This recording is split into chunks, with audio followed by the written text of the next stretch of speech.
very serious to me conversation, and I've been asked to talk about it, and then I took a vote and everyone said to talk about it. So here we are, talking about it. June 2012, it was the first day of summer, and something pretty awful happened. I've recorded this like 5 times, trying to remember every single tidbit, and during each recording I managed to leave out something that's important. So here I am for like the 18th time recording.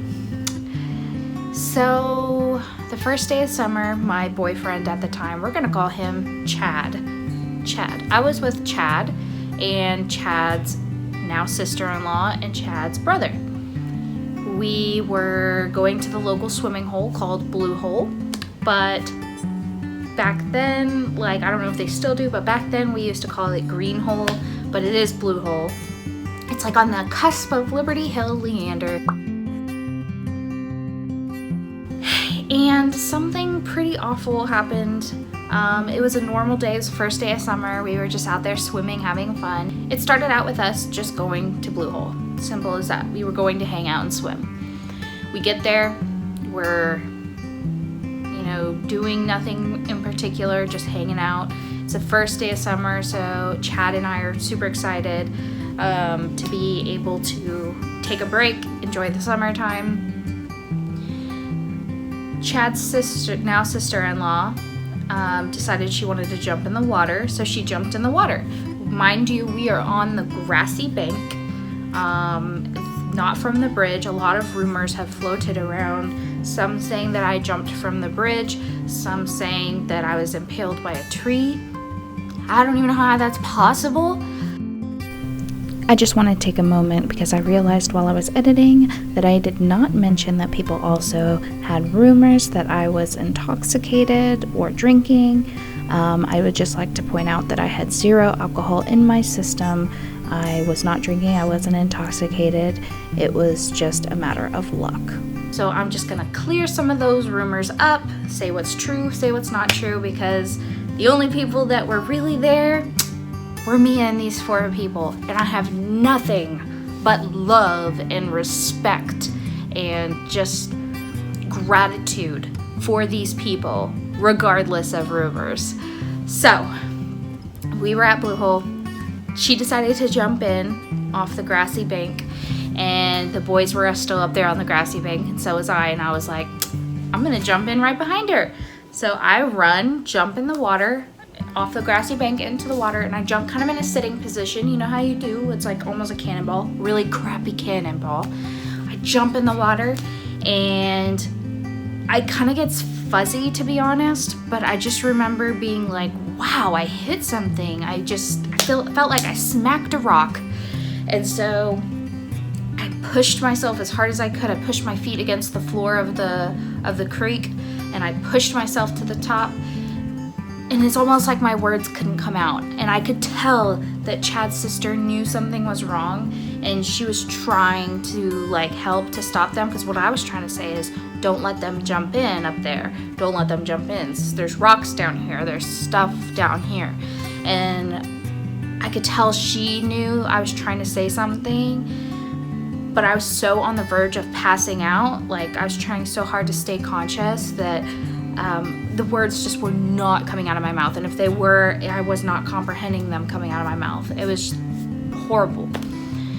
So eventually Chad's brother jumped in, and I was petrified. That was the longest 10 seconds of my life, waiting for them to surface, hoping that they didn't get hurt as well, because I thought they may have hit the rocks, because they didn't just jump in, they did front flips in, of course.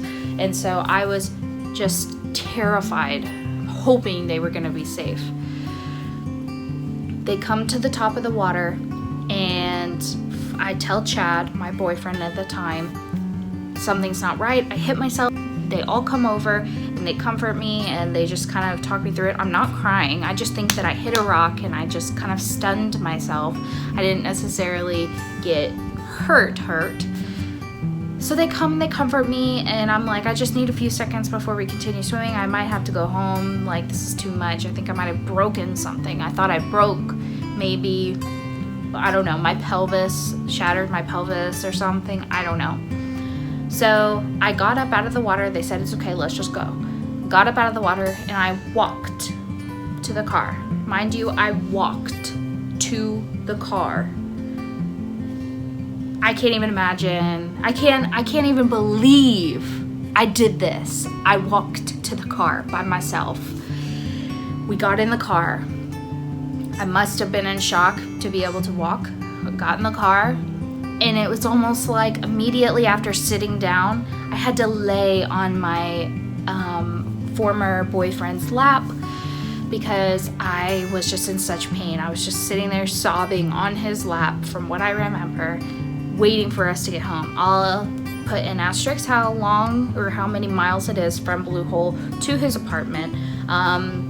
I don't know how many miles it was, how many minutes it was, but I'll put it right here. We finally get to his apartment, and by this point I'm like, I can't walk inside by myself. It takes me like 5 minutes, it feels like. I'm sure it wasn't 5 minutes, but it felt like 5 minutes to walk inside because I was just so scared, in so much pain. And so I finally get inside. I go right to the bathroom and pull down my swimsuit bottoms.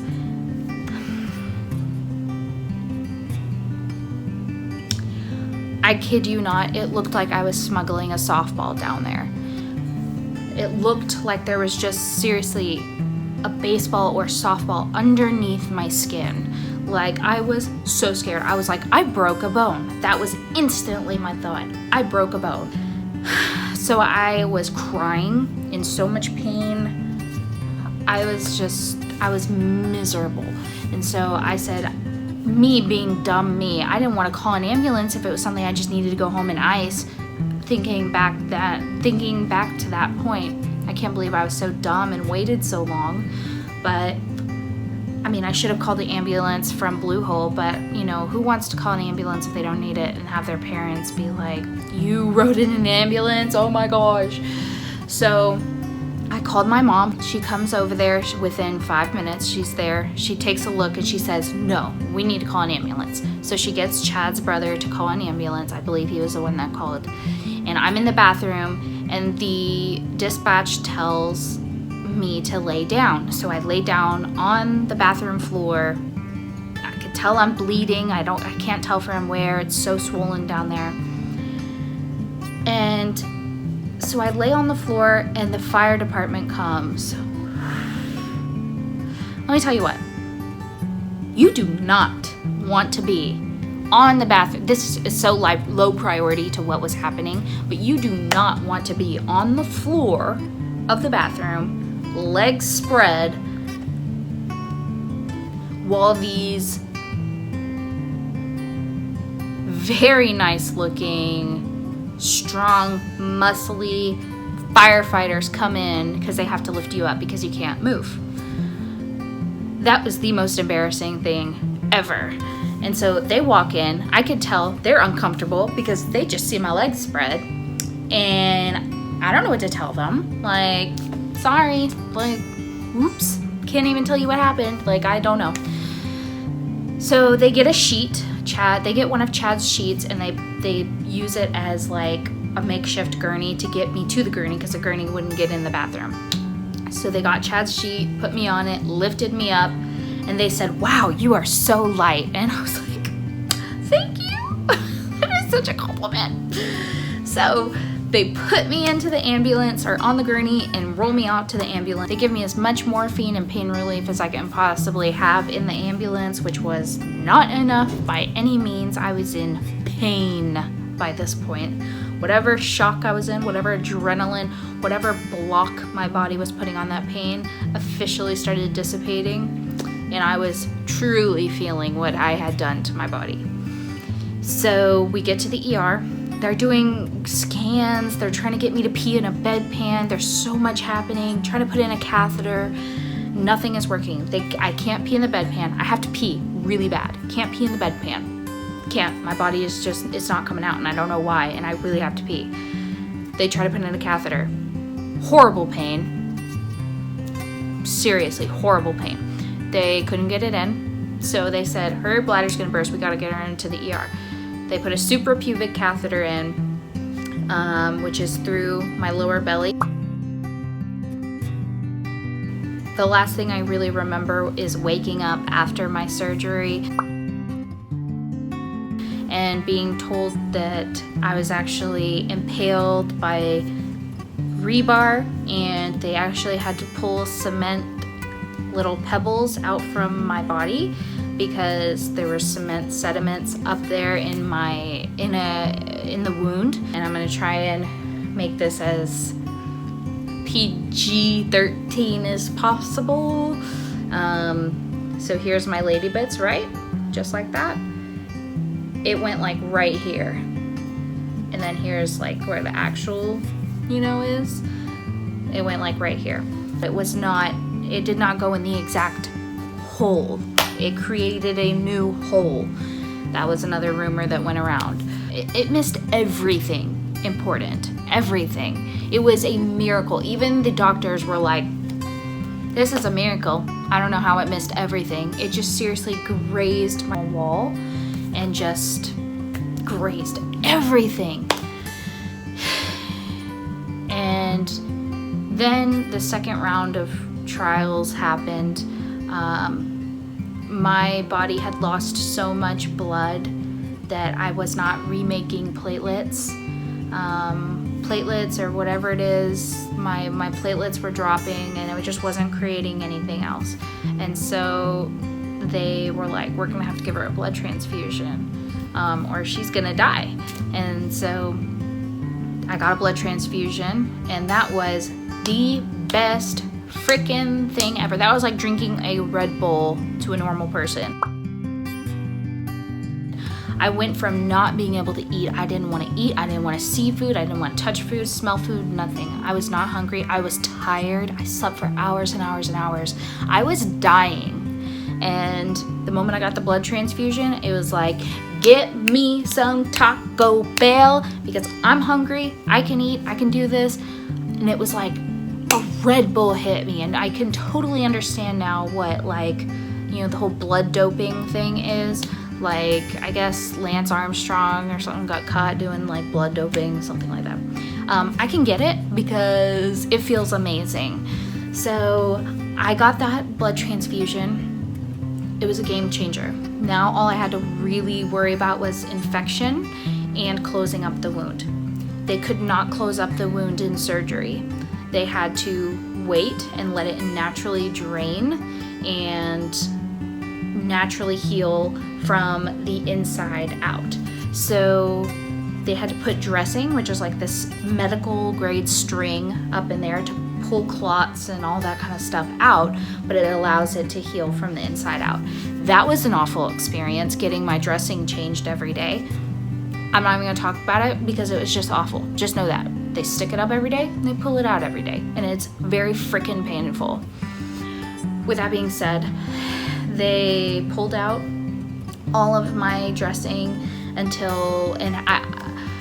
even after I left the hospital, I had a catheter and I had dressings that needed to be changed. They released me from the hospital once I was in stable condition, and I had my blood transfusion, and it looked like I was making a curve. I had at-home nurses, and they would come change my dressings. They would give me all my medications I had to take for pain management and so forth. After my wound was almost completely closed, I was finally able to get my catheter removed. That was a great experience, feeling like I am finally free from all tubes, all restrictions for the most part. I am free from all that stuff. Really, they think they got me so I don't have to worry about any kind of infections or anything. I did end up getting an infection, but that was easily treated with some medication afterwards. I was so happy to not be tied to a catheter anymore that I had to strap to my leg or carry with me places. It's so, I don't want to say it's so hard. There are people that do it every single day, but it was so embarrassing carrying a pee bag around with me. And I only had to do it for 3 weeks. They have to do it every day. And so I totally cannot even imagine. I was just so embarrassed all the time. I had to strap it to my leg. You have to remember to empty it. It's just awful. So I was so glad to get it taken out. The first pee after you get a catheter taken out, not fun. Not fun at all. I felt like I was literally peeing glass shards. It was so bad. So bad. I had to get checks afterwards to make sure everything was fine down there, just make sure everything was healed up correctly. And he was very optimistic about it. He thought it healed up beautifully. In total, I was in the hospital for 7 days, and I had at-home care for 3 weeks after that. So it was about a total of a month's worth of healing, physical healing time. I'll get to the psychological part in a second video because that is something that is still actively happening today. So I will get to that at a separate point in time. I don't know what to say besides I am so lucky, so blessed. They were shocked. It was a serious miracle. And being impaled at age 17, especially in such a private area, is just something you do not want to experience. And out of everything, it definitely took a toll on me, and it's still taking a toll on me, as I'm going to explain in a later video, which my husband will be present for because he has the outsider view and I have the insider view of that. I just want to close this out saying I have nothing but love and gratitude for the people that were there that day, for the first responders, everybody, but most importantly, Chad's sister-in-law, Chad's brother. I have nothing but love for.